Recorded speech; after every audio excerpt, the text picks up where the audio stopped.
ഇത് ഞങ്ങളുടെ നാട് കവട്ടമുക്ക്. ഇനി നിങ്ങൾ കാണുന്നത് ഞങ്ങളുടെ നാട്ടിലെ ഏറ്റവും ജനസമ്മതിയുള്ള ആശാനെയാണ്. അതുകൊണ്ടാണ് നമ്മൾ ആ പ്രോജക്റ്റ് അങ്ങനെയൊക്കെ ഹോൾഡ് ചെയ്ത് വെച്ചേക്കുന്നത്. അത് നമുക്ക് എന്തായാലും നോക്കാം. ആയിക്കോട്ടെ. ആ ജെറി മറ്റേ എന്റെ നാട് ഇടുക്കി വന്നായിരുന്നോ? അത് ഞാൻ ആശാനെ വിളിച്ച് പറഞ്ഞു, ടി സി ബുക്സ് കൊണ്ടുവരും.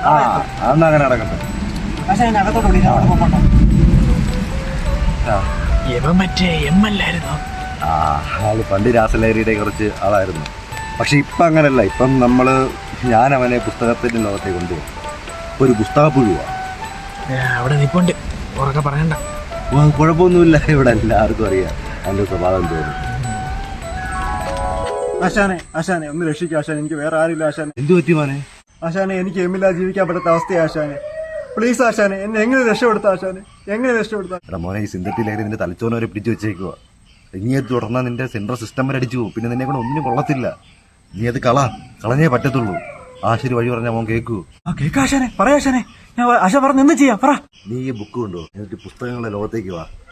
ആശാനല്ലേ പറയുന്നേ, എല്ലാം ശരിയാവൂടാ. ആശാനെ വായിക്കാൻ അറിയാത്ത എനിക്ക് തന്നെ ആശാനെ ഈ ബുക്കൊക്കെ. ഞാൻ ഏത് ഫുള്ള് വായിച്ചു നോക്ക്, എന്നിട്ട് പറ.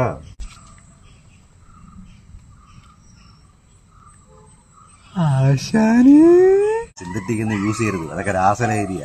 ഇത് നാച്ചുറൽ 100%. ഞങ്ങൾ ഇതിനെ സാമ്യം എന്നൊക്കെ വിളിക്കും. നീ ധൈര്യമായിട്ട് യൂസ് ചെയ്യും. ആശാനില്ലേ കൂടെ.